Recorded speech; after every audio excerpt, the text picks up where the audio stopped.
¿Qué onda, gente? ¿Cómo están? Espero que estén muy bien el día de hoy. Y bueno, señores, estamos en el primer video del canal. Y pues bueno, antes antes de empezar, eh, yo tengo otro canal y ahí me dicen el rey de los fallos, el rey de los fails, el príncipe o algo así. Y otra vez, este video lo grabé y lo grabé con el micrófono equivocado y lo voy a tener que volver a grabar. Y fueron casi 20 minutos de grabación, entonces pues qué triste, ¿no? Pero bueno. El día de hoy vamos a empezar con esta historia de este canal. Se va a tratar sobre la historia mexicana, el canal básicamente. Pero si ustedes quieren saber sobre alguna otra guerra, me la pueden dejar en los comentarios y yo con todo gusto la hablaré en otro video. Pero bueno, como ya la mayoría ya sabemos, México no siempre se llamó México y anteriormente se llamaba Nueva España. Y ese tema va a ser el tema de hoy. Ya en el siguiente video hablaremos sobre México, México. Pero vamos a saber el día de hoy cómo empezó a ser México y, o sea, por qué México se llamaba anteriormente Nueva España y cuándo dejó de ser Nueva España y por qué. Y por qué era Nueva España. Pero bueno, vamos a empezar con el video y voy a tratar de hacerlo más eh, conciso y que traten de saber. Primero les voy a decir y luego les voy a explicar lo que les acabo de decir. ¿Ok? Ok. Bueno. Primeramente vamos a ubicarnos en un tiempo. El tiempo del cual les voy a hablar para que sepan más o menos es en el siglo XVII, siglo XVIII, inicios del siglo XVIII. ¿Cuál es el siglo XVIII? 1700, ¿ok? El siglo XVII también, pero últimos 5 años más o menos aproximadamente. Pero bueno, vamos a ir separando esto por periodos y pues bueno, vamos a empezar con el periodo de consolidación de Nueva España. Este periodo se le llama en el cual Nueva España alcanzó su madurez y se consolidó como la colonia o tierra más importante de España. ¿Qué significa esto? Bueno, que en este tiempo, en este periodo, Nueva España, o sea México, México es Nueva España para que le capten, alcanzó un punto bastante importante, llamémosle así, y fue la colonia o la tierra más importante del reino español. Ok, éramos lo máximo para España. O sea, éramos como, wow, la tierra más, lo más nice, berenice. Durante este proceso se destacaron o se destacó el florecimiento cultural, que marcó una etapa de apogeo. En esta etapa y en este siglo, más que nada, se destacaron grandes escritores, grandes poetas, grandes científicos. O sea, era el siglo espectacular para la poesía y todo eso, ¿ok? Para que le capten. Sacándonos de ese periodo, vamos a ir a la reafirmación de la autoridad española siglo XVII, siglo XVIII. Siglo XVIII, 1700, siglo XVII, 1600. En 1700, apenas iniciando el siglo XVIII, ¿ok? Cambió la casa reinante española de Habsburgo a los Borbones. ¿Por qué se cambió esto? ¿Por qué cambiaron la casa del rey, por así decirlo? Bueno, todo esto tuvo un fin, y este fin era reafirmar su autoridad. La nueva dinastía, porque hubo un cambio de reyes, por así decirlo, aplicó una serie de reformas encaminadas a reorganizar el gobierno y los territorios, tanto en España como en sus colonias. ¿Explícamelo? Ok. En ese tiempo, 1700, empezando el siglo XVIII, España dijo, ¿sabes qué? Vamos a hacer unos cambios bastante importantes, vamos a cambiar la casa y vamos a cambiarnos de rey. ¿Ok? ¿Para qué? Para reafirmar la autoridad de los nuevos reyes, ¿ok? O sea, ¿sabes qué? Nosotros somos los que mandamos y todo eso. ¿Y para qué hacer esto? Para hacer nuevas reformas que iban a afectar a España y a su territorio y a sus colonias. O sea, CMLSL, que también a Nueva España le iban a afectar esas reformas. A esto se les conoce como las reformas borbónicas. Por eso se cambiaron de Habsburgo a Borbón, a los Borbones. ¿Ok? Al Borbón, a los Borbón. Ok, no a los Borbones. Quizá. Así comenzó una nueva etapa en la organización del Imperio Español. Las reformas se aplicaron a partir del gobierno del primer monarca Borbón, Felipe V. ¿Sí? Tipo como Carlos V, siempre acuérdese Carlos V, pero no es Carlos V porque hay otro rey que era Carlos V, ¿no? Es Felipe V, el primer rey o monarca Borbón, Felipe V. Pero alcanzaron su máxima expresión, su máximo rey, por así decirlo, el mejor rey, por así decirlo, en el reinado de Carlos III. en la segunda mitad del siglo XVIII, en el que estamos hablando, más o menos 1750. ¿Ok? Los objetivos esenciales de las reformas eran obtener más recursos económicos, simplificar el comercio para hacerlo más eficiente, prestar poder y riquezas a la iglesia y reorganizar la administración pública.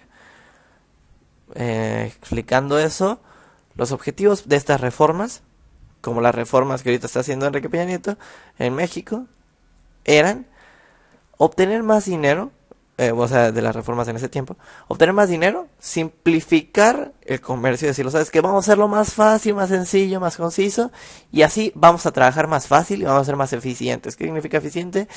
Más, que sirve más, que es más rápido, así, ¿ok? Restarle poder y riqueza a la iglesia. O sea, ¿sabes qué? Decirle a la iglesia, tú de plano no me sirves de mucho, tú, ¿sabes qué? O le vas cortando tu dinero, te vas mochando con el dinero, o te vas, ¿no? Y reorganizar la administración pública. Después de esto se viene el descontento, otro periodo, el descontento y la búsqueda de representatividad. Puerta. Dios, que me muero. La aplicación de las reformas borbónicas ocasionaron un malestar entre la población novohispana. Los hispanohablantes, ok, los que hablamos español. Y particularmente entre los criollos, que lejos de fortalecer el poder de la corona española sobre los territorios americanos, o sea, Nueva España y todo eso, se debilitaron. O sea, que España dijo, ¿sabes qué? Vamos a ser más importantes con esta reforma, no, me van a estar a nuestros pies, sí. Eso era lo que pensaban ellos, pero en realidad la gente de aquí de América, de acá de América, decía, ¿sabes qué? O sea, oye, que Pedro, ¿no? O sea, no, o sea, estás perdiendo poder, o sea, no nos sirves de nada, y nosotros nos empezamos a enojar, los no hispanos dijeron, ¿sabes qué? No nos interesan estas reformas y no nos gustan.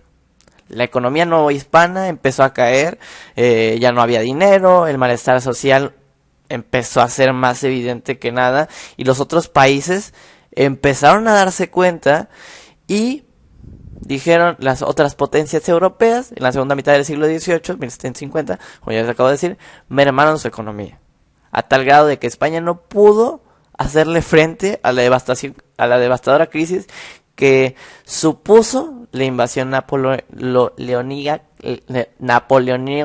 o algo así, la invasión de Napoleón, el francesito, a su territorio en 1808. O sea, llegó Napoleón, le dijo, ¿cómo estás? Y los españoles no pudieron hacer nada al ataque de Napoleón. Fueron muchas las medidas reformistas que ocasionaron gran descontento en la población novohispana. Entre ellas, pues les voy a decir algunas, fueron bastantes, pero estas son las más, como que las más importantes, y les voy a explicar algunas, por si no las entienden. La organización del territorio novohispano en intendencias. La llegada en funcionarios peninsulares pagados por la corona para ponerlos en puestos claves del gobierno virreinal que antes ocupaban los criollos. O sea, el rey decía, ¿sabes qué? Tú Juanito, tú Pedrito y tú Pancho van a trabajar allá en Nueva España, y los criollos, que en ese tiempo eran los jefes de Nueva España, se van, ¿no? Y Juanito, Pedrito y los que acabo de decir van a ser los jefes. Ok. Y pues a la gente de Nueva España pues decía, oye, si de por sí la economía está mal y me quitan el trabajo, pues, ¿qué onda, no? Otra reforma fue la restricción del poder o al poder de la Iglesia Católica y la expulsión de la orden jesuita de los territorios españoles en 1767.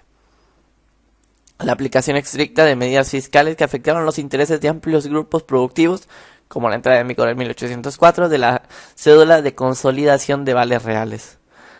La supresión del monopolio del Consulado de México para el cobro de impuestos mediante la creación de nuevos consulados en Veracruz, Puebla y Guadalajara. Y después de esto, se viene la independencia. Este es el periodo de la independencia. Como pueden ver, llegamos al siglo XIX, 1800, ¿ok? La independencia de México fue la consecuencia de un proceso político y social resuelto por las vías de las armas.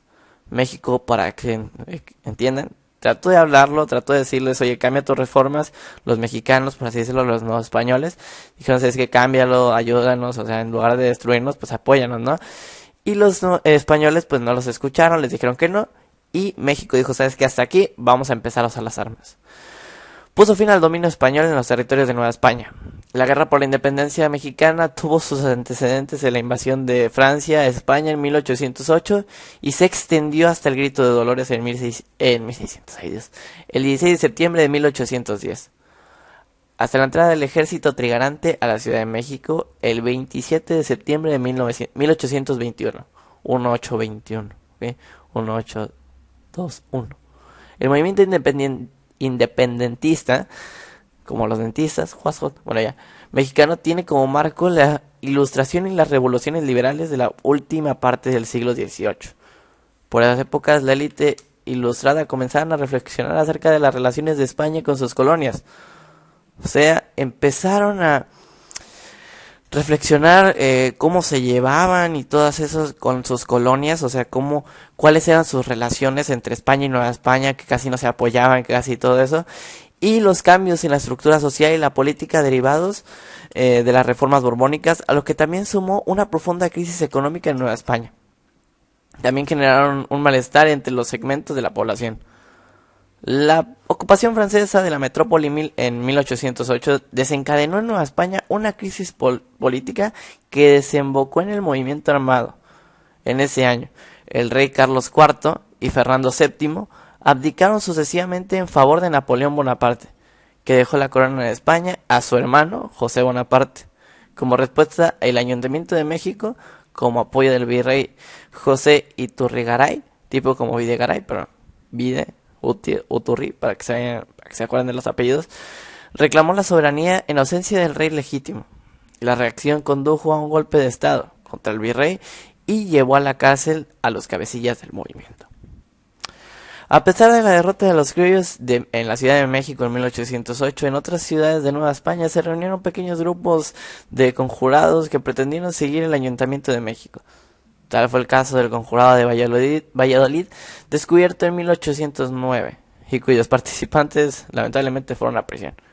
En 1810 los conspiradores de Querétaro estuvieron a punto de correr la misma suerte, pero al verse descubiertos optaron por tomar las armas el 16 de septiembre en compañía de los habitantes indígenas y campesinos del pueblo de Dolores, Guanajuato, convocados por el cura Don Miguel Hidalgo y Costilla. Sí, señor. O sea, Miguel Hidalgo y Costilla, que tiene muchos más nombres, empezó a convocar a campesinos e indígenas para apoyarnos, o sea, pidió apoyos a campesinos y a indígenas, y dijeron, ¿sabes qué? Ahora sí empezamos a usar las armas para matar a los españoles y decir, si no quieres hablar, pues te mato. A partir de 1810 el movimiento independentista pasó por varias etapas, pues los sucesivos líderes fueron puestos o en prisión o lamentablemente fueron ejecutados por las fuerzas leales a España. Al principio se reivindicaban la soberanía de Fernando VII sobre España y sus colonias, pero los líderes asumieron después posturas más radicales y incluyendo cuestiones de orden social como la abolición de la esclavitud. José María Morelos y Pavón convocó a la provincia independentista a conformar el Congreso de Anáhuac, que dotó el movimiento insurgente que marcó legal propio. Tras la derrota de Morelos, el movimiento se redujo a una guerra de guerrillas hacia 1820. Solo quedaban algunos núcleos rebeldes, sobre todo en la Sierra Madre del Sur y en Veracruz. La rehabilitación de la Constitución en Cádiz en 1820 alentó el cambio de postura de las élites novohispanas, que hasta ahí habían sido respaldadas el dominio español. Al ver afectados sus intereses, los criollos monarquistas decidieron apoyar la independencia de México o de Nueva España, para lo cual buscaron aliarse con la resistencia insurgente. Agustín de Iturbide dirigió el brazo militar de los conspiradores a principios de 1821. Pudo encontrarse con Vicente Guerrero. Ambos proclamaron el Plan de Iguala, que convocó la unión de todas las facciones insurgentes y contó con el apoyo de la aristocracia y el clero de Nueva España. Finalmente, la independencia de México se consumó el 27 de septiembre de 1821. O sea, José María Morelos y Miguel Hidalgo le dejaron el pastel a Agustín de Iturbide, y Agustín de Iturbide y Vicente Guerrero solamente le pusieron la cerecita y ¡pum! El 27 de septiembre terminó la independencia. O sea, México, bueno, empezó la independencia, porque ya México era un país independiente, libre. Tras esto, Nueva España se convirtió en el nuevo imperio mexicano, bueno, no en el nuevo, o sea, en el imperio mexicano. Una efímera monarquía católica que dio paso a una república federal en 1823, entre los conflictos internos y la separación de América Central. Pero ojo, esto no es todo, porque España no se rindió. Después de esto, España hizo algunos intentos de reconquista. O sea, no aceptó la independencia de México, incluyendo la expedición de Isidro Barradas en 1829. España reconoció la independencia de México hasta 1836 y ustedes se preguntarán por qué o cómo la aceptó. Bueno, no fue algo bueno, o sea, no la aceptaron ellos, sino que falleció su monarca Fernando VII y ya el siguiente monarca dijo, ¿sabes qué? Ya déjalo, o sea, ya nos rendimos. Y pues en resumen, México empezó a pelear en 1810 en el Grito de Dolores, el 16 de septiembre. ¿Por qué se festeja el 15? Porque Porfirio Díaz así lo quiso. Oye, para que no digan, la independencia es el 15, no es el 16. Y se terminó, ya México era un país, ya México empezó a llamarse México, el 27 de septiembre de 1821. Aunque España no lo aceptó y hasta 1836 ya lo acepta y dice, ¿sabes qué? Se libre como una paloma. Y pues bueno, hasta aquí lo voy a dejar yo. Si quieren saber de dónde saqué toda esta información, va a estar en la descripción algunas fuentes. Por si quieren leer esos libros, que están muy padres. La verdad, la historia mexicana es bastante interesante porque hubo muchas cosas. Y hay muchas cosas que todavía no se cuentan, o en principio es eso. No se sabe. Tal vez sí, tal vez no. Por eso lean el libro. Y pues bueno, si quieren saber sobre alguna historia mexicana, pues bueno, voy a ir subiéndola al canal por orden cronológico, o sea, apenas vamos en 1836. Ya el siguiente, pues obviamente va a ser 1837 para adelante. Y pues bueno, espero que les haya gustado el video. Si les gusta, ya saben que nos pueden apoyar con un like, una suscripción. Y si quieren saber alguna guerra de otro país, pues me la pueden poner en los comentarios. Probablemente suba por semana un video de México y un video de otro país. Y así, para ir terminando con toda la historia. Y pues bueno, espero que les haya gustado. Nos vemos después. Adiós. Bye.